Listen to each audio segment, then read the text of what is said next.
Hola, ¿qué tal, amigos? Aquí les voy a compartir un poquito de la gran información que verás en el siguiente episodio. Es una reacción que está teniendo nuestro cuerpo de manera exagerada contra cosas con las que se expone en el ambiente, en la alimentación, en el día a día. ¿Cómo?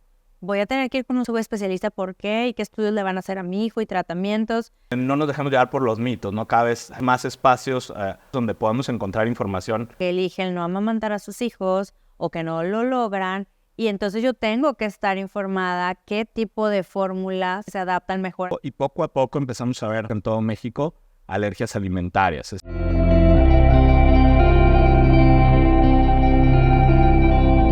Confiando en la magia de los nuevos inicios, te doy la bienvenida a Día Cero. El día de hoy tengo un gran invitado, amigo, colega, y no me van a creer, les juro que no es mentira, que es la segunda vez en mi vida que veo en persona al doctor Rafael Pérez Bancini, a pesar de que tenemos trabajando ya muchos años. Colega, bienvenido. Muchas gracias, Cari, por la invitación. Así es, 2 años, digo, 2 veces que nos hemos visto. 2 veces. ¿Quién sabe cuántos años? Lo que hace el trabajo. Lo que es el trabajo y las redes y el WhatsApp, que hablamos mucho por WhatsApp, hablamos por redes. Compartimos mucho, la verdad, pero pues realmente es la segunda oportunidad que tenemos de vernos en persona. Y se podrán preguntar, bueno, pero ¿por qué mis pacientes? ¿Pero cómo, doctora? Si tú recomiendas muchísimo al doctor Rafa, ahorita vamos a platicar y se van a dar cuenta por qué el doctor Rafael Pérez Bancini es el subespecialista en alergias e inmunología pediátrica de mi confianza y a quien recomiendo ampliamente en este medio y por supuesto en mi consultorio. Rafa, vienes desde Saltillo el día de hoy, te tocó trabajito también por allá. Así es, estamos aquí en Monterrey y en Saltillo ya tengo también casi 2 años trabajando por allá. Wow. Una vez cada 15 días, muy a gusto. Hay alergias por todos lados, entonces hay que ayudar. Exactamente, Rafa. Pero platícanos un poquito cómo ha sido tu formación académica, cuéntanos. Bueno, obviamente hay personas, Rafa, que no saben que antes de hacer alergia, pues hay médicos que tienen como un tronco común, por así decirlo. ¿Tú eres pediatra? Así es. Uh-huh. Sí, yo no soy de aquí de Monterrey. Okay. Soy de Irapuato, Guanajuato. Okay, y estudié medicina en la Universidad de Guanajuato, que está en León. Súper. Y de ahí me vine para acá a hacer pediatría. Hice pediatría completa y de pediatría hice alergias en el universitario. Pediatría la hice en el TEC de Monterrey. Ay, mira qué bien. ¿Y cuántos años tienes acá viviendo en Monterrey? ¿De qué generación de medicina eres allá en Guanajuato? ¿Decimos o no decimos? Ni me acuerdo, pero ¿cuánto tengo en Monterrey? Como 16 años ya, Wow, más o menos. ya un buen, súper bien. ¿Y actualmente te dedicas a ver únicamente niños o también atiendes a padres de familia, a los papás? No, veo niños y adultos. La realidad es que, aunque soy pediatra, en la formación de la subespecialidad en el universitario, nos forman para ver niños y adultos. Entonces, claro. Ahí con la práctica que tuvimos ahí viendo a adultos, pues realmente estamos totalmente calificados también para ver adultos en la medicina. Claro, y platicaba fuera de cámaras con el doctor Rafa, pues que en muchas ocasiones los pediatras, pues claro, podemos atender ciertos síntomas de alergia, pero en otras llega un momento en que de verdad pensamos, y ahorita vamos a ir como desmenuzando, platicando un poquito más al respecto, tenemos que apoyarnos en los especialistas en este tema. Sin embargo, antes de entrar en el tema de cuándo referir al alergólogo pediatra, quisiera, Rafa, que nos explicaras un poquito, para los papás que nos escuchan, ¿a qué se refiere el término de alergias? ¿De qué estamos hablando cuando decimos el término alergias? Y obviamente, pues encaminado a niños o adultos es igual. Claro. Alergias, para ponerlo como en términos muy fáciles, muy sencillos de entender, pues es una reacción que está teniendo nuestro cuerpo de manera exagerada contra cosas con las que se expone prácticamente en el ambiente, en la alimentación, en el día a día. Una reacción que realmente no debería estar ahí, es una reacción exagerada contra algo con lo que convivimos día a día. Claro, y en la pediatría, pues estoy segura que ustedes como papás que nos están escuchando aquí en Spotify o que están viendo el episodio en YouTube, pues han escuchado de pronto el término alergia respiratoria, alergia alimentaria, que sea alergia en la piel. ¿Cuál es el motivo principal o cuál es la causa principal de consulta para un alergólogo pediatra? Okay. Yo creo que hay 2 o 3 que son las principales. Una es el típico niño que se enferma mucho. El niño que se enferma mucho. Principales situaciones que vemos todos los días. tos crónica y, bueno, el niño que trae mocos todo el tiempo, y poco a poco empezamos a ver un poco más aquí en Monterrey, y yo creo que en todo México, alergias alimentarias. Esa es una situación que en países bien desarrollados, Estados Unidos, Europa, Australia, se viene observando desde hace varias décadas, pero aquí en México puntualmente creo que cada vez vamos a tener más casos, y es la tendencia en toda Latinoamérica, que cada vez vamos a tener un poco de más de pacientes con alergias alimentarias también. Que es un tema que me encantaría platicar ahorita en un momento, Rafa. Ahora, ¿qué pasa con el niño que se enferma mucho? A mí como pediatra realmente por muchos años me he dedicado a la puericultura, me he dedicado mucho como al aspecto preventivo de la pediatría. Me gusta el manejo pediátrico de la enfermedad, pero no es como que el área en el que más me especializo, ¿no? Entonces, sin embargo, sí detecto, Rafa, algunos niños que tienen esta característica de que se enferman mucho. Hace poco grabé por ahí un episodio, un monólogo hablando de este tema, pero ¿cuándo podríamos decir que es mucho en el niño que se enferma? Ok, bueno, todos los niños, y es algo que yo siempre trato de especificar y reforzar mucho en la consulta con los papás, porque el papá que va a consulta por un niño que se está enfermando mucho, pues va espantado, usualmente va muy estresado, va nervioso. Siempre les digo que es relativamente normal que un niño se enferme mucho, sobre todo hay varios factores que van a influir un poquito más, si no es el primerizo, sino si tiene más hermanos. Si es un niño que está yendo a escuela, guardería, pues va a tender a enfermarse de manera un poquito más frecuente, pero todos los papers, toda la bibliografía que tenemos nos dice que puede ser relativamente normal que un niño se enferme de 8 a 12 veces por año. Incluso hay reportes que hablan de hasta 12 a 15 casos por año. Estamos hablando más o menos un episodio por mes, entonces que es bastante. Entonces ese punto para mí es súper importante reforzarlo. Y ahí les digo que hay como una subdivisión de 4 grupos muy, muy importantes. 2 que nos gustan, 2 que no nos gustan. Uno es el niño que se enferma mucho porque va a guardería o va a escuela. El otro es el niño alérgico que se enferma mucho porque tiene la alergia. Y otros 2 que no nos gustan, que sería el niño que tiene alguna enfermedad inmunológica o de sus defensas, o el niño que padece alguna enfermedad de base o subyacente que favorece que se enferme, como alguna enfermedad del corazón, enfermedad de los riñones, enfermedad pulmonar, ese tipo de situaciones.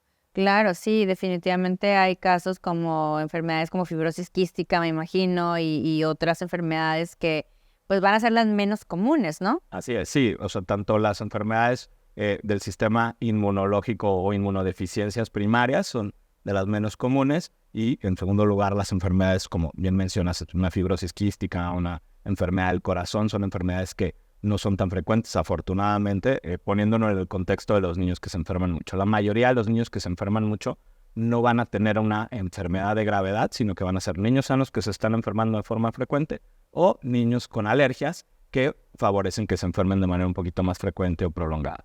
Pero ¿qué pasa con los papás? Los papás nos estamos imaginando el peor de los escenarios, especialmente cuando nuestros hijos entran a la guardería. Mencionabas ese grupo de niños. Y realmente sí es un factor que como pediatra veo, que platico ampliamente con mis pacientes, especialmente cuando piden mi opinión respecto a la entrada a la guardería, y que sabemos que el sistema inmunológico de los niños pues va a tener como cierto desarrollo, y que va a tener etapas en las que pues esté reforzado a lo mejor por la lactancia materna, y otras en las que puede verse un poco más vulnerable. ¿Cómo es, Rafa, este desarrollo inmunológico de los niños para que los papás comprendan por qué en algunas etapas se pueden empezar a enfermar más que en otras? Bueno, es importante también aquí reforzar un poquito que tenemos un desarrollo muy importante, un periodo muy importante que es la primera infancia, esos primeros 1000 días del niño, donde su sistema inmunológico, más otros factores importantes, pero el que me atañe a mí un poquito más importante es el desarrollo del sistema inmunológico, es donde vamos a tener un desarrollo muy, muy importante. Y lo que va a pasar aquí, pues es que para que el niño cree, por así decir, defensas un poquito más específicas, pues se tiene que exponer a virus o bacterias, ¿no? Nuestro sistema inmunológico se divide en 2 grupos grandotes, que es como nuestro sistema innato, que es como con las defensas de entrada con las que nacemos, y el adquirido, que es el que, como su nombre lo dice, pues lo vamos agarrando conforme va exponiéndose a diferentes situaciones. Entonces, esa entrada a guardería, pues cuando entramos a guardería, pues no hemos tenido tanta exposición a tantos virus, bacterias, y pues vamos a ser mucho más sensibles o a enfermarse o contagiarse. Por Como eso, más reactivos. exactamente. Por eso el niño que entra a guardería, pues pesca prácticamente todo. Podré decir casi que va la primera semana y la primera semana regresa a casa ya con la bienvenida, ¿no? El regalo de bienvenida, que es algún virus, algún proceso estomacal, respiratorio. Y poco a poco, conforme se van exponiendo a esto, pues van desarrollando defensas ya un poquito más específicas que nos van a ayudar a que respondan mejor contra las infecciones. ¿Y hay alguna etapa en la que podríamos decir que es menos riesgoso que el niño entre a la guardería o más riesgoso? ¿Alguna edad?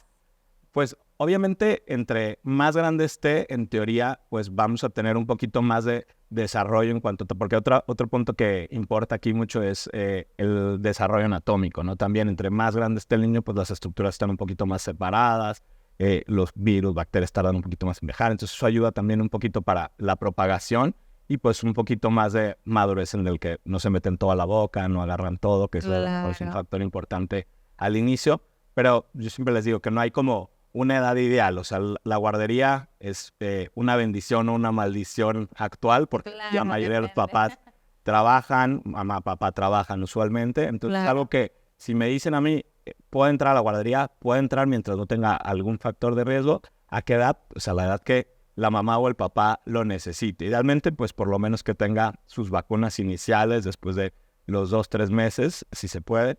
Pero de ahí en adelante, pues cualquier edad es variable y depende más que nada de la necesidad de los papás. Yo les pongo, no se preocupen tanto de que haya una edad ideal como que, mételo a los 6, mételo a los 12. Pues no, realmente no hay una edad para decirte, a esta edad ya no se va a enfermar.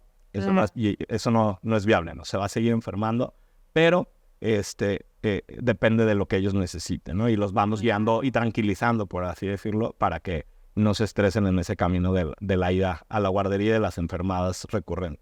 Claro, porque si hay un niño que no tiene una determinación genética para desarrollar una alergia, posiblemente va a entrar a la guardería y va a empezar a tener, como dice, ciertos episodios de infección de diferentes tipos o en diferentes sistemas, pero posiblemente, o lo que vemos nosotros clínicamente, es que va a ser como una etapa, ¿no? Va a ser algo transitorio. Sí. A diferencia del niño que tiene una determinación genética para alergias, que pues a lo largo de muchos años va a seguir teniendo síntomas, vaya o no vaya a la guardería. Sí, totalmente. Además, usualmente los cuadros en los niños que no tienen alergia, es decir, lo que podemos denominar como el niño sano que se está enfermando mucho, tienden a ser más cortos, ¿no? Usualmente son cuadros que pueden durar en promedio 7 a 10 días, a veces pueden prolongarse hasta 14 días, y en el paciente alérgico tienden a ser cuadros que se complican con otras situaciones, a veces infecciones de oído, cuadros de tos crónica, problemas bronquiales, y cuadros que tienden a prolongarse un poquito más en la evolución o tardar más en salir en comparación con el niño que se enferma mucho. Yo les digo usualmente, pues compara,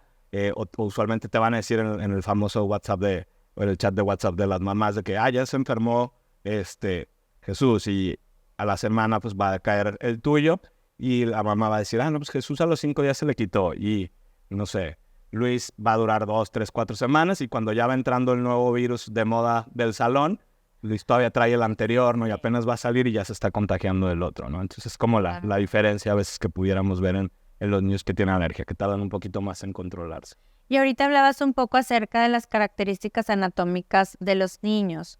¿Qué es lo que sucede? ¿Qué es lo que pasa con las estructuras del macizo facial? ¿Qué pasa con la motilidad por ahí de los vellitos, de la nariz? Que muchas mamás como no tienen tanta idea de lo que puede repercutir, como decías, las características de la forma de la nariz en los niños y muchas veces tampoco somos conscientes de la importancia de la respiración fisiológica, porque hay mamás que dicen, no, pues sí tenía mucho moco, pero no le quise hacer la limpieza nasal y lo vi respirando por la boca. ¿Qué pasa cuando se rompe esta estructura funcional o fisiológica?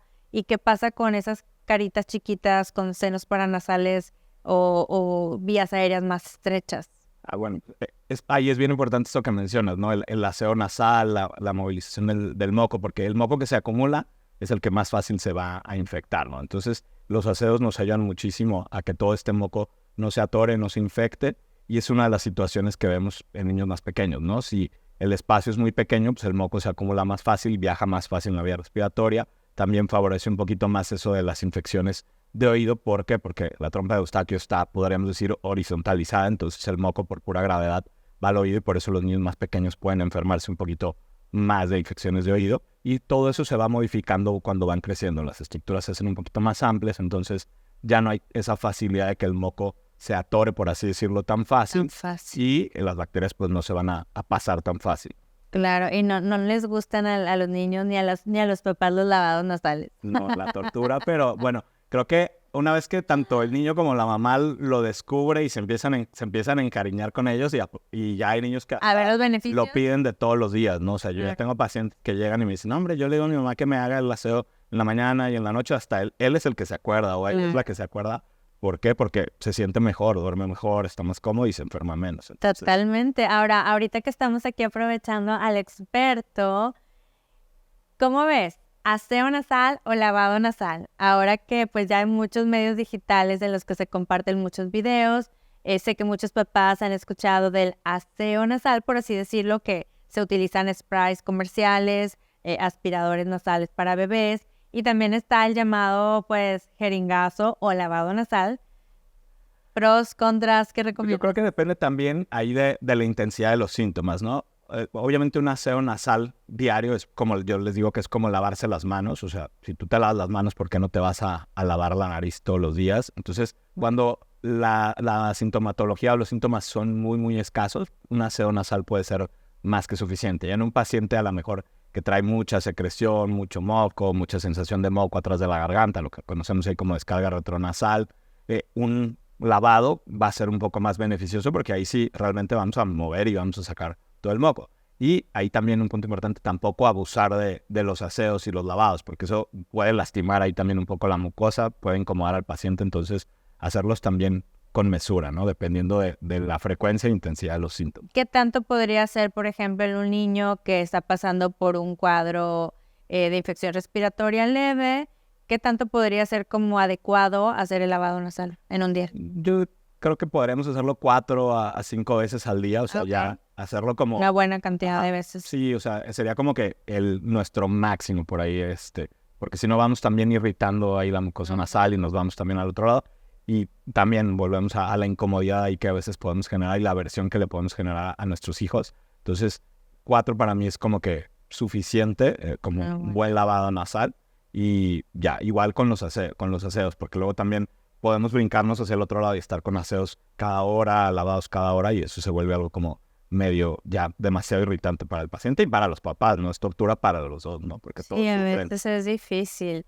Ahora, he escuchado que hay personas que, como decías ahorita, pues porque si te lavas las manos no te haces un aseo nasal.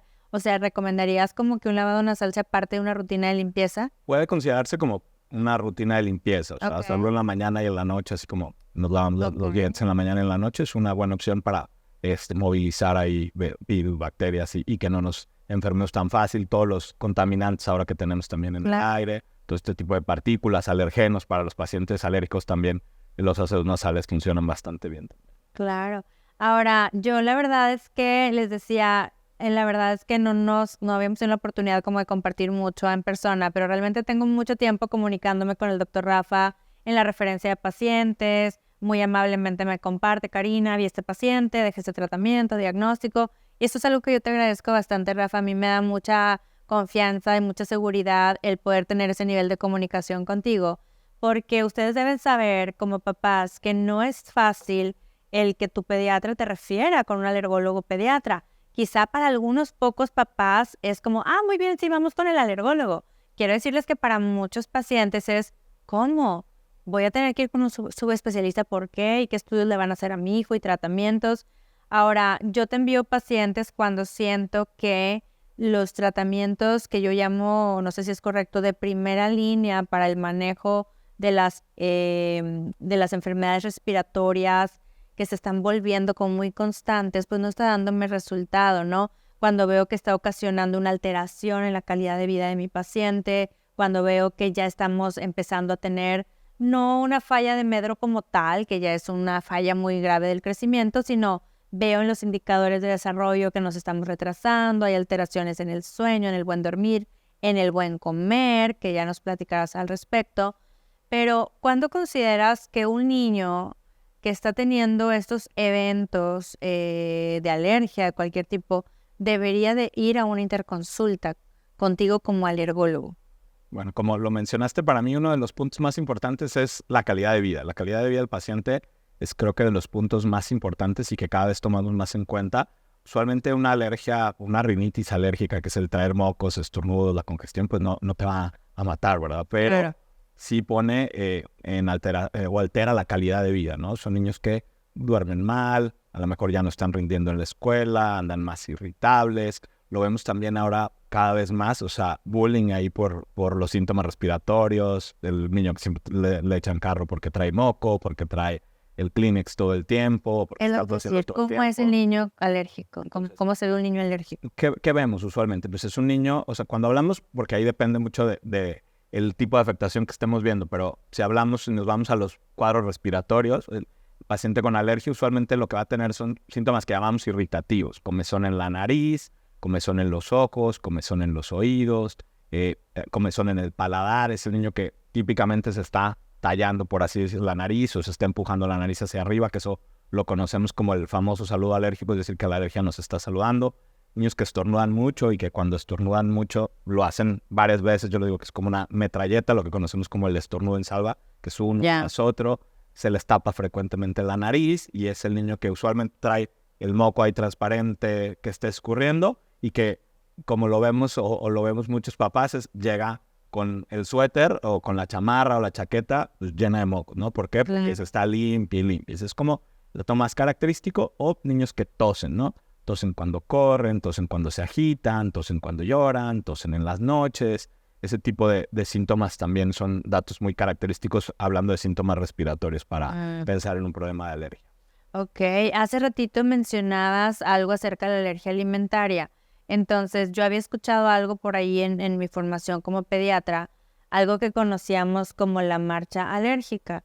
Entonces, hablando de niños que empiezan a muy temprana edad, en la etapa pues de lactancia menor, con síntomas de alergia como dermatitis atópica, que ahorita nos puedes decir que es la dermatitis atópica, pero luego escuchaba que el niño que no se trataba oportunamente podía tener como una secuencia de apariciones clínicas que cada vez podían ser pues más graves. Y la marcha atópica es como el caminito que va siguiendo el paciente que va desarrollando alergia. Okay. Usualmente empieza en los primeros 6 meses de vida, como lo dijiste bien, con dermatitis atópica, que son problemas en la piel muy reseca, rasposa. Ya en niños un poquito más grandes se rascan o se tallan mucho la piel, todo el tiempo se están rascando, les levantas la ropa y inmediatamente que las levantas parece que prendes un switch y empiezan a rascarse por todos lados. Alergias a alimentos que pueden empezar con alergia a la proteína de leche vaca o alergias alimentarias cuando inician la alimentación complementaria.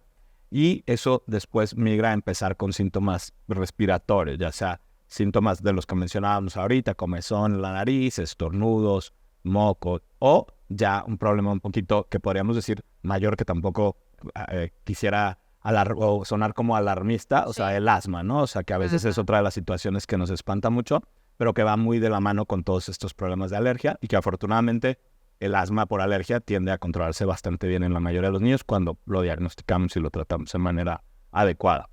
Wow. Y algo que también siento que a muchos papás pues les da miedo. Tú sabes que te decía, bueno, yo me dedico mucho como al aspecto preventivo de la pediatría. Saben que me he preparado mucho en el tema de lactancia materna y eso ha hecho que quizá algunas familias me etiqueten como, no solamente como prolactancia, sino como si yo no estuviera de acuerdo en utilizar fórmulas lácteas, lo cual es falso. Como pediatra realmente tengo muchas familias, ya sea que eligen no amamantar a sus hijos o que no lo logran, y entonces yo tengo que estar informada qué tipo de fórmulas de alimentación infantil existen en el mercado y saber cuáles son las que se adaptan mejor a las características, no solamente nutricionales, sino económicas también y al alcance de mis pacientes, ¿no? Y sin embargo, muchos papás, Rafa, tienen miedo y sienten mucha culpa cuando necesitamos usar alguna fórmula de continuación para suplementar a sus bebés que tienen una necesidad especial, porque hemos escuchado mucho que el darle fórmula a un bebé ocasiona alergia. ¿Cómo está esta relación? Bueno, creo que ahí es como más un poquito que nos brincamos como al otro extremo, como bien dices, como satanizar un poquito la fórmula láctea. Obviamente pues lo ideal es alimentar al bebé, a los niños con leche materna. Claro. O sea, obviamente es lo ideal, pues, así nos formamos, así es como fisiológicamente el bebé va a madurar mejor, va a desarrollarse mejor. Sin embargo, hay niños y niñas que por ciertas situaciones, por ciertas enfermedades, no puede ser posible, o a veces por algunas otras situaciones externas. O sea, ya no nada más es el problema de enfermedad, sino volvemos a lo mismo. Muchas mamás, papás trabajan todo el tiempo. A veces eso es un factor también muy, muy importante que tenemos que considerar y que cada vez se está considerando más. O sea, no nada más es dejo de dar por alguna enfermedad, sino dejo de dar porque pues ya no es compatible con el estilo de vida, con la dinámica de vida. Y creo que es algo que, aunque a mí no me toca verlo tanto como a lo mejor a ustedes en la pediatría, que me gusta como reforzarlo mucho cuando veo a los pacientes, es que pues no hay una edad para decir, pues yo le di poquito, yo le di mucho. O sea, es cuánto le pudiste dar, está bien, hasta lo lograste, está perfecto. O sea, no hay mamás malas porque no le dieron o mamás más malas porque escogieron la fórmula. O sea, creo que todas las dinámicas o cada dinámica se tiene que adaptar a cada familia. Entonces no hay como una razón para decirte, tú lo hiciste mal, tú lo hiciste bien.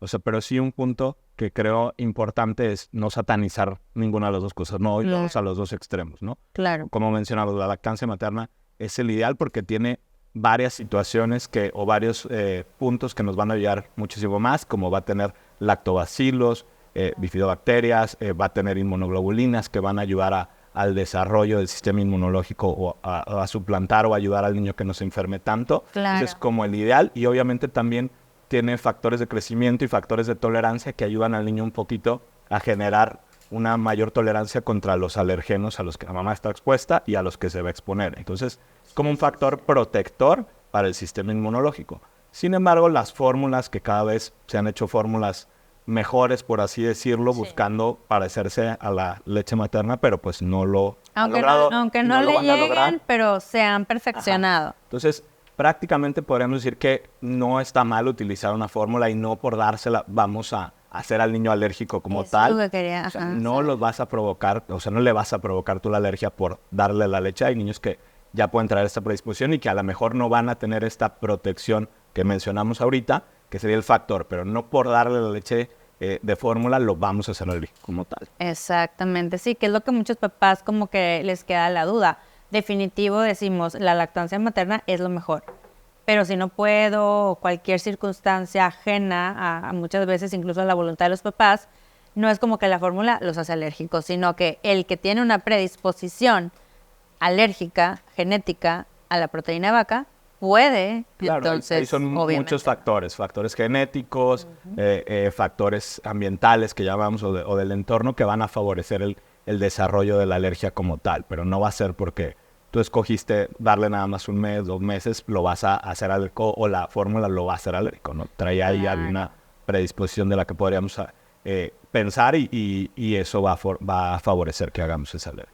Y ahorita que estamos platicando un poco acerca de la alimentación en los bebés, también se me viene a la mente todo este tema con los alimentos pues tan controversiales como los cítricos, el huevo, el pescado, que antes, hace muchos años, nos decían las guías internacionales no introducirlos hasta después del año de edad.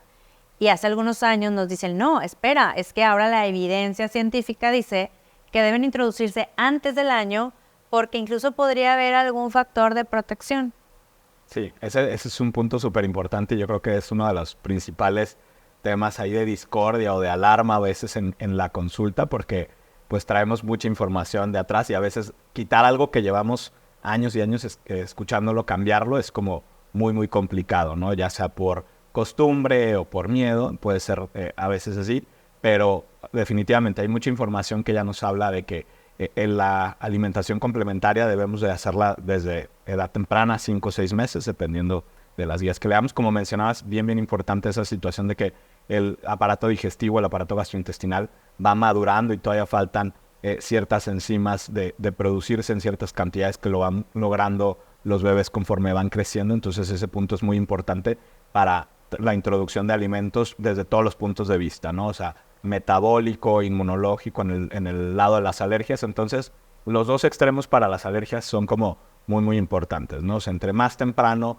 metamos un alimento, o sea, si lo metemos antes de los 4 meses, o sea, sí puede haber un poquito más de posibilidad de desarrollar alergia porque ese aparato digestivo todavía no está totalmente preparado, pero lo mismo pasa si lo hacemos mucho tiempo después. El aparato o el sistema inmunológico va madurando poco a poco conforme va creciendo y se va formando o va siendo más capaz de defenderse, por así decirlo, y pasa lo mismo cuando hablamos ahí de alérgenos alimentarios. O sea, antes decíamos que los alimentos alergénicos como el huevo, los pescados, los mariscos, el cacahuate, las nueces, había que meterlos después de cierta edad y sobre todo en pacientes o familias donde ya teníamos algún antecedente de alergia, algún hermano, algún papá, esperábamos hasta el año, 3 años. Yo me acuerdo que por ahí en algunas prácticas que hice en Estados Unidos lo marcábamos hasta después de los 3 años. Wow. Y 2, 3 años después me tocó regresar al mismo hospital y decir totalmente lo contrario a una misma familia, ¿no? Claro. A una familia a la que le había dicho 3 años antes de que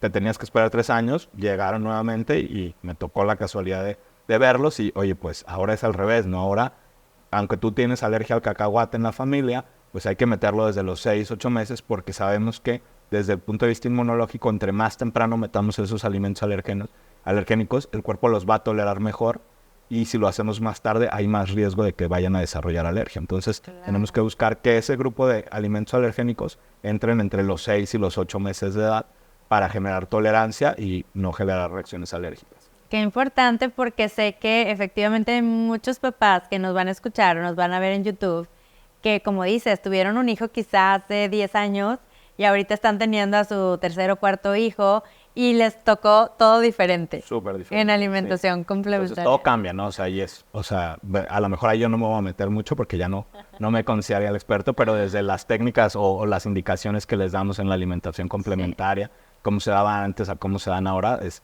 algo súper diferente. Sí. Y obviamente pues todo eso va basado pues en la información que se ha ido obteniendo a lo largo de los años con más investigación, más tecnología.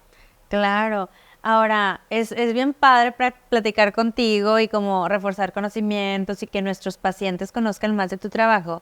Y aún así, Rafa, yo todavía percibo en algunos pacientes como cierto temor de visitar a un subespecialista en alergias.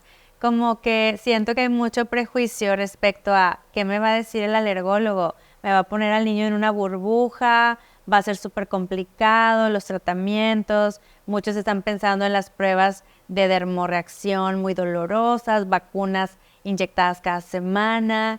Vamos a ver que sí, qué parte sí es cierta y qué no. ¿Cómo es tu abordaje cuando llega un paciente a tu consultorio? ¿Cómo los papás que están por ahí ya esperando cita contigo, cómo es tu abordaje con el paciente? Yo creo que hay varios puntos bien padres que mencionaste y uno es que sí, usualmente no nos quieren ir a ver, ¿verdad? O sea, ahí están igual, dos extremos, Sí. ¿no? El que quiere que lo mandes luego y el que no se quiere parar con nosotros y ya visitó Sí. a todo mundo, a todas las terapias alternativas habidas y por haber. Antes Menos de al llegar, alergólogo. menos al alergólogo. Entonces, Claro. esto es porque obviamente pues, es una enfermedad crónica, ¿no? Y que es algo que yo les menciono siempre, ¿no? La mayoría de las alergias son enfermedades crónicas, es algo que no se va a quitar, pero que bien diagnosticado, bien tratado, se va a controlar muy, muy bien. Entonces, ese punto siempre es algo que me gusta remarcar mucho. Y obviamente también otro punto muy, muy importante, que a veces, por ejemplo, recibo llamadas, recibo WhatsApp y de que, oiga, quiero hacerme unas pruebas de alergia. Digo, no somos un laboratorio, ¿verdad? Los alergólogos no somos un laboratorio, somos especialistas que tenemos que valorar al paciente y decidir qué paciente realmente necesita o no un estudio de alergias. No todos los pacientes van a requerir un estudio de alergias, no todos los pacientes requieren el mismo estudio. Claro. O sea, depende. Entonces, el abordaje para mí empieza, pues, obviamente, desde que llega el paciente a la consulta y hacemos un interrogatorio y después una exploración física y de acuerdo a eso platicamos con los papás de las opciones de estudios que pudiéramos llegar a hacer.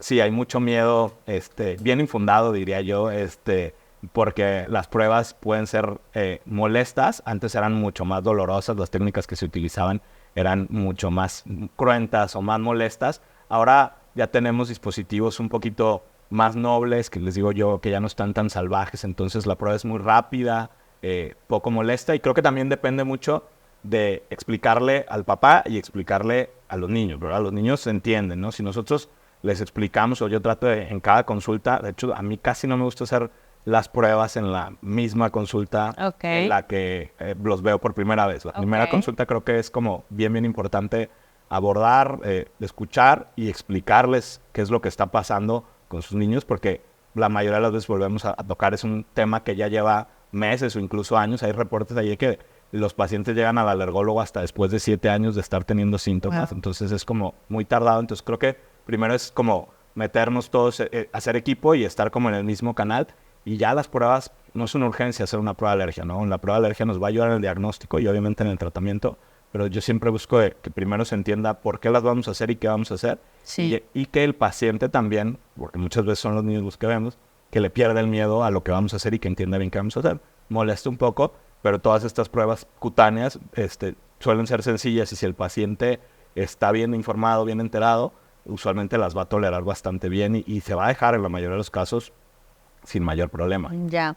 ¿Y ustedes toman las muestras para sus pacientes o ya tienen como ciertos laboratorios en donde se realizan las pruebas? Bueno, las pruebas las que son cutáneas, las que son en consultorio, que es lo más común lo que hacemos, que es una prueba de intradermorreacción, como lo mencionaste, es una prueba que se hace en la piel, en la espalda, en los brazos pueden ser. Eso se hace en el consultorio. Es lo más sencillo y es de lo más adecuado usualmente porque el resultado es inmediato, ¿no? Hay pruebas también que podemos hacer en sangre, pero esas las dejamos dependiendo de ciertas enfermedades, porque aparte las pruebas en sangre tienden a ser más costosas y aquí en México todavía hay limitación en cuanto a capacidad de laboratorios, o sea, no tenemos tantos laboratorios que hagan las pruebas más adecuadas de alergia, ¿no? O las más modernas, por así decirlo. Entonces, a veces también tenemos pruebas que no nos funcionan tanto y el paciente va y se las hace por su parte. Son pruebas que a veces no les van a servir mucho. Entonces, yo siempre les digo, espérense a que su pediatra o su alergólogo les pida algún estudio adecuado y no vayan y se hagan estudios por su parte, porque a veces la interpretación también no es tan adecuada. Sí, hasta es confuso, ¿no? Hay reacciones cruzadas y ya te están diagnosticando en una hoja algo que quizá clínicamente no hay una relación, ¿verdad? Que no tienes. Por ejemplo, en el tema de la alergia a la proteína de vaca, ¿hay alguna prueba en especial que se realice en los lactantes? No, usualmente a los pacientes que veo yo con una alergia a la proteína de leche de vaca, casi siempre ya van totalmente diagnosticados por el pediatra, con la clínica, y no necesitamos hacer más. En un paciente que está teniendo síntomas digestivos, síntomas cutáneos que pueden ser asociados allá a la alergia a la proteína de leche de vaca, el diagnóstico es totalmente clínico. Realmente las pruebas de alergia no nos funcionan, a menos que sea una situación que llamamos totalmente de mecanismo tipo 1 o inmediato, que es el paciente que si toma la leche con proteína de vaca, se enroncha, se inflama, se le hinchan los ojos, los labios, que son los le falta el aire, exactamente. Ahí sí pudiéramos hacer una prueba cutánea o una prueba en sangre, ya sea de componentes moleculares, alguna cosa por el estilo, que nos pueden ayudar a confirmar el diagnóstico, pero realmente pues el diagnóstico es muy, muy claro, ¿verdad? Eso es más como una confirmatoria y nos ayuda un poquito más para ver situaciones de pronóstico, porque hay ciertos marcadores que nos pueden ayudar a decir si se va a tardar más, menos en quitar o cosas de ese tipo, pero realmente para una alergia a la proteína de leche de vaca, la que ven pediatría todos los días prácticamente, esa con la clínica es más que suficiente. Platícales aquí a los papás que nos escuchan, porque hay muchos papás que tienen bebés en etapa de lactancia. Me han tocado cosas bien raras, papás que llegan con un diagnóstico de alergia a la proteína de vaca porque el pediatra que tenían les hizo un estudio, un coprológico, que es una muestra de popó, vio por ahí que tenía unas pocas rayitas de sangre en la popó y con eso les hizo el diagnóstico de alergia a la proteína de vaca. Sí, y clínicamente yo no encuentro ninguna relación, ¿no? Sí, Entonces, exactamente. Aquí la clínica es la que va a mandar siempre, ¿no? O sea, ¿cuándo vamos a sospechar de una alergia a la proteína de leche de vaca? Pues usualmente van a ser niños que pueden tener varios tipos de síntomas. Los más comunes van a ser gastrointestinales, ¿no? Puede ser estreñimiento, evacuaciones explosivas o evacuaciones con sangre, sangre abundante, pérdida de peso, irritabilidad. Son niños que tienden a no ganar peso, que todo el tiempo están muy, muy irritables. Esos serían como nuestros datos digestivos más importantes. Podemos ver también problemas en la piel muy reseca, rasposa, una cosa que llamamos costra láctea, que es como una cascarita que está en la cabeza, y ahí es bien importante mencionar lo que la costra láctea no es igual a la alergia a la proteína de leche de vaca. O sea, hay niños que pueden llegar a tenerla por sí sola y nacer con ella y no quiere decir que son alérgicos a la proteína de leche de vaca. Aquí no es un síntoma, sino el conjunto de varios síntomas y síntomas persistentes. No es de que lo tengo un día y ya soy alérgico a la proteína de leche de vaca, ¿no? Son síntomas crónicos en la mayoría de los niños y que si van avanzando, uno de los principales problemas a largo plazo es que no van a ganar buen peso, ¿no? Y esa irritabilidad que lo vemos que no para con nada, sería como los datos creo que más importantes que podemos ver. Y otro mito, y de verdad que tengo muchas consultas de pacientes que no recibí al nacer, sino que llegan a segundas opiniones y me dicen, doctora, es que el pediatra que tenía me dijo que mi niño es alérgico a la lactosa. Bueno, no, tampoco, ahí es igual, una de las cosas que más vemos, oye, yo soy alérgico a la lactosa, no. Realmente lo que pasa ahí es una intolerancia a la lactosa, que es diferente, ¿no? La intolerancia a la lactosa usualmente es porque no tenemos una sustancia que se llama lactasa, que va a deshacer esa lactosa. Entonces eso va a hacer que la digestión de la lactosa no sea adecuada y vamos a tener síntomas gastrointestinales exclusivamente. O sea, me como algo que tiene lactosa y me va a dar cólico, me va a dar ahí un poquito de disconfort abdominal, gases, distensión abdominal, a veces incluso puede dar diarrea, pero fuera de ahí no va a pasar, ¿no? O sea, son los únicos síntomas que vamos a ver y eso puede pasar a cualquier edad, que usualmente es más en adultos, pero cada vez también lo vemos un poquito más en niños, pero eso no es una alergia como tal, no es una alergia. Así es, y en la mayoría de los niños pues es transitorio, ¿no? Así Y es. va a haber un proceso de maduración digestiva y van a mejorar los síntomas. Ahora, entrando al tema de los tratamientos, igual, les decía, muchos papás tienen como ese miedo de ir al alergólogo porque entonces van a entrar en un tipo pues de tratamiento que es crónico, como dices, es crónico. Muchos de ustedes quizá que tienen hijos con alergia o que han tenido alergias, pues conocen ya un poco el uso de antihistamínicos, de algunos esteroides, pero ¿qué tratamientos especializados utilizan los alergólogos en el manejo de las alergias en general? Hablando principalmente, porque ahí también es bien importante mencionar que el tratamiento va a depender del tipo, ¿no? Lo que sí podemos tratar de manera muy adecuada con inmunoterapia específica, que es lo que se conoce coloquialmente como las vacunas de alergia, son las alergias respiratorias. La rinitis alérgica, la asma alérgica usualmente van a responder bien a una inmunoterapia. A veces las dermatitis atópicas también pueden favorecerse, pero no es una indicación tan fuerte. Esas son las que podemos tratar y son tratamientos que usualmente se van a utilizar mínimo por 3 años, pueden utilizarse de 3 hasta 5 años, pero van a dar una buena respuesta mínimo por 7 a 10 años después de dejarlos. Incluso hay pacientes que reciben un esquema de inmunoterapia y pueden ya andar prácticamente todo el resto de la vida con síntomas muy esporádicos. Y un punto muy importante que yo les menciono a todos los pacientes es que recuerden que la alergia es crónica, no se va a curar, o sea, la inmunoterapia no los va a curar, pero les va a mejorar los síntomas hasta en un 90-95% en la mayoría de los casos y va a permanecer ese efecto por muchos años. Y ahí hay varios tipos de tratamientos, hay tratamientos sublinguales, hay tratamientos subcutáneos, que ya tenemos también el típico que se aplica 1 o 2 veces por semana, o hay otros que pueden utilizarse de forma mensual también, entonces cada vez son un poquito más cómodos para el paciente, menos molestos, más cómodos para los papás también, porque sabemos que dar un tratamiento que se tenga que dar todos los días es complicado cuando es crónico, el apego es más difícil y obviamente pues, si es algo inyectado 1 o 2 veces por semana también a veces puede volverse complicado, pero creo que también ahí involucra mucho el hablar con el niño, con el paciente. O sea, si nosotros nos involucramos en el tratamiento o les explicamos, la mayoría le van perdiendo el miedo al tratamiento y se acostumbran y se quedan bastante acostumbrados. Creo que ese paso de perder esa barrera que mencionas como de no quiero ir por todo lo que conlleva, una vez que se brinca, la mayoría de los pacientes, tanto papás como pacientes, toda la familia, acaba estando muy contenta porque ven un cambio importante en un periodo de 6-12 meses.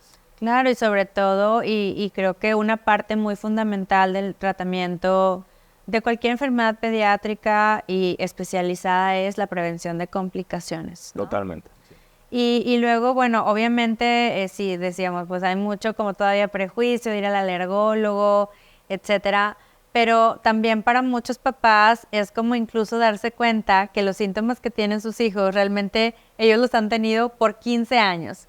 ¿Qué tanto el factor hereditario realmente afecta a los hijos? Bueno, sí, tiene mucho que ver. O sea, actualmente la población mundial tiene un porcentaje de 10 a 20% de la población mundial es alérgica a algo y obviamente la genética importa, ¿no? O sea, cuando no tenemos ningún antecedente en la familia, la probabilidad de desarrollar algún tipo de alergia o el riesgo es como de un 10%. Pero si tenemos mamá o papá abuelos, tíos, ese riesgo se va para arriba. Cuando es de un solo lado, paterno, materno, se nos va hasta un 20, 30, 40%, y cuando es de los dos se puede ir hasta un 70, 80%. Entonces, cuando los dos papás tienen la alergia, pues la probabilidad que tienen los hijos es mayor, pero igual, ojo, no quiere decir que lo van a tener. No podemos tener, a veces pasa, ¿no? Papás súper alérgicos y tienen un hijo que no tiene nada de alergia, o tienen tres y cada uno tiene una alergia diferente, ¿no? Rinitis, asma, dermatitis atópica, alergia a alimentos. Entonces es muy variable, pero sí es mucho mayor el riesgo si los dos lo tienen. Claro, yo no quiero que se termine este episodio porque tenemos demasiadas preguntas para el doctor Rafa, y una de las también muy frecuentes, Rafa, en el consultorio, especialmente del paciente que decías en un inicio, el niño sano pero que se enferma muy seguido, me dicen, doctora, ¿algún medicamento o alguna vacuna para prevenir? Como ahora ya ves que se han estado utilizando por muchos años estos llamados inmunomoduladores, que incluso muchos se venden en las farmacias, incluso sin receta, y bueno, algunos obviamente que ustedes utilizan de forma especializada. ¿Qué onda con esto? ¿Sí dan protección? ¿No Mira, dan protección? hay muchos y cada vez creo que hay más en el mercado y, Sí. y de venta libre muy fácil, entonces Sí. a veces es muy fácil ir por la desesperación, ir a comprar.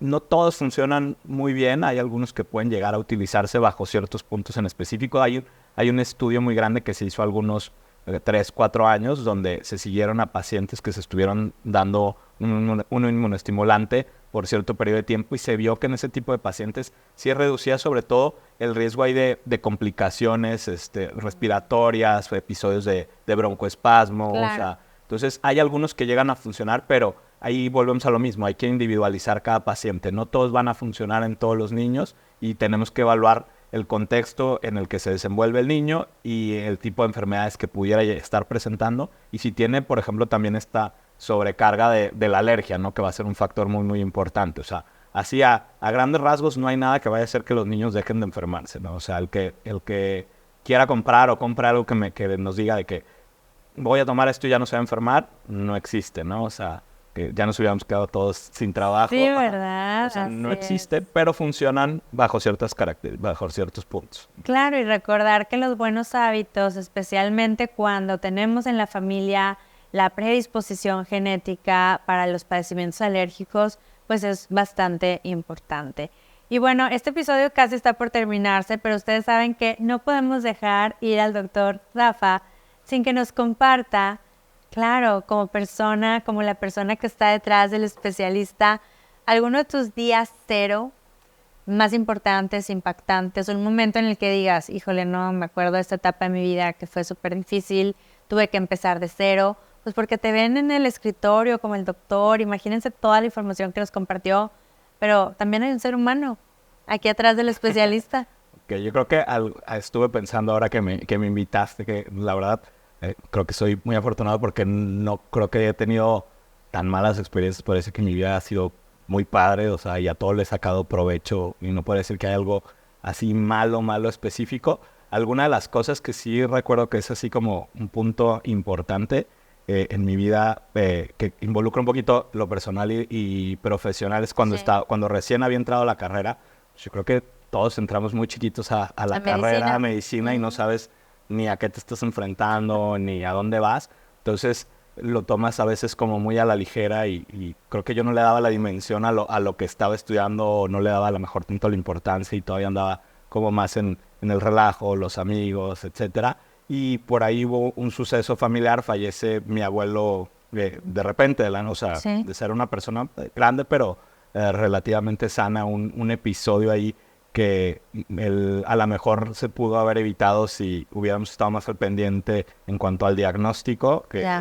no hubo ahí como que mucha comunicación. Entonces creo que ahí como que me hizo clic que pues lo que yo estaba haciendo, o sea, era muy, muy importante, y pues la gente pone la vida en nuestras manos. Entonces como que ahí dije, hay que cambiar el chip y hay que dedicarle todo el tiempo a esto, y ahí fue como que me empecé a enfocar. Afortunadamente o desafortunadamente fue en una etapa muy temprana de la carrera, y eso me hizo aprovechar de manera muy adecuada el resto de la carrera y pues lograr llegar a hacer una especialidad y luego una subespecialidad. Pero creo que ese punto siempre lo he tenido como muy en mente, ¿no? O sea, tener como que no menospreciar, no dar las cosas a la ligera, para que podamos resolver los problemas. Y a lo mejor no estoy en una especialidad que me enfrente todo el día a la vida y la muerte, pero sí a esa mención de la calidad de vida que para mí es bien importante. Y como paciente alérgico, porque yo tengo alergias, creo que es algo bien importante que la alergia esté bien controlada. Claro, yo creo que tu abuelo está muy orgulloso de ti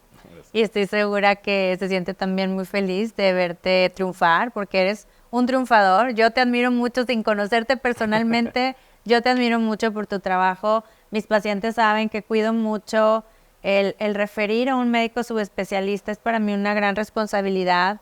Soy muy protectora, no sobreprotectora, pero protectora de mis pacientes y te agradezco mucho que estés aquí, te agradezco mucho que abras ahora sí que ese espacio de tu vida personal al compartir esa experiencia, porque efectivamente el día cero de nuestras vidas no necesariamente son momentos súper feos o difíciles o catastróficos, sino momentos de transformación, momentos en el que hubo algo en nuestras vidas que tocó nuestras personas, nuestros corazones y que nos hizo elevar nuestro estado de conciencia y sin duda alguna ve hasta dónde te llevó ese suceso en tu vida familiar. Así es. Personal.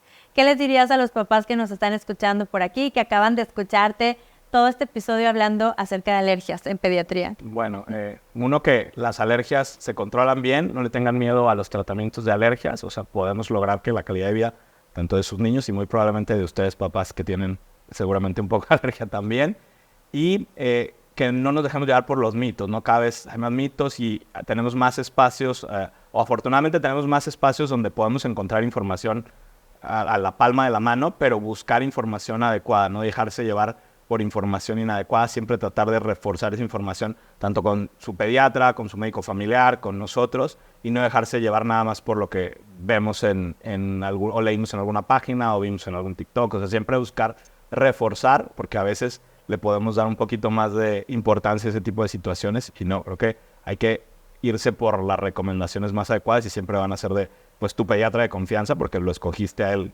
porque es la persona que crees que puede llevar a cabo y acompañarte en el desarrollo y el crecimiento de tus niños. Entonces, siempre apoyarse en ellos, porque ellos son los que nos van a ayudar a sacar todas estas dudas. Y como bien dices, pues referir cuando tengo que referir a mi paciente. Yo sé que creo que la medicina cada vez es, como dices, ya no es sobreprotectora. Antes éramos como muy celosos de... Sí. Ahora creo que cada vez se trabaja más en equipo. Totalmente. Y creo que eso es muy padre. Hay veces que a mí me dicen, oye, pues trae esto, porque justo ayer me tocaba ver una paciente que me decía, vengo por unas lesiones en la piel. Y yo, es que no es alergia. Mejor te voy a mandar con un dermatólogo. ¿Pero por qué? Le digo, ¿por qué? Pues yo creo que hay personas más capacitadas que te van a ayudar a resolver tu problema. Entonces creo que el no querernos comer el mundo, sino apoyarnos, va a funcionar mejor para nosotros como profesionistas y para ustedes como familia, y esa es la manera en la que vamos a estar todos como más felices, ¿no? Totalmente, y creo que a veces percibo ligeramente de los pacientes como, ay, tengo que ir con el dermatólogo, ay, es que ahora me va a mandar la doctora con el gastroenterólogo, con el alergólogo. Realmente a veces como que vemos la inversión de tiempo, lo que nos va a costar ir con un subespecialista, pero creo que no hay algo más honesto que muchos pediatras podamos hacer por ustedes que enviarlos efectivamente con una persona que tiene un grado de especialización en el tema y que les vamos a ahorrar muchas recetas que no les van a servir para nada, a menos que vayan con una persona que tiene, como les digo, un grado mayor de profesionalización en ciertas especialidades pediátricas. Y así como el doctor Rafa, tengo un colega dermatólogo que todavía no conozco en persona y tengo mandándole pacientes como 5 años y mis pacientes regresan igual felices, con resultados en sus tratamientos. Entonces, créanme que es muy valiosa la participación de nuestros colegas subespecialistas. Y pues bueno, el día de hoy se termina un episodio, pero no nos vamos a despedir sin que el doctor nos diga en dónde está tu consultorio o dónde pueden concretar una cita para ir a tu consulta. Ok, bueno, yo tengo 2 consultorios, hay que abarcar o ayudar a más pacientes de toda nuestra grande metrópoli. Entonces estoy en el Hospital Ángeles Valle Oriente y en Doctors Hospital, que está ahí por Galerías Monterrey. Ahí es donde me pueden encontrar. Prácticamente ahí vivo todos los días de lunes a sábado. Perfecto. ¿Hay algún teléfono donde puedan hacer una cita? Como que ya lo vamos a anotar en el script. Sí, 8120-896970 y 71 es donde los pueden referenciar para cualquiera de los 2 lugares. Excelentísimo. Y pues bueno, se terminó un episodio de Día Cero, pero estoy segura que después de haber escuchado toda esta información, puede estar empezando tu mejor día cero.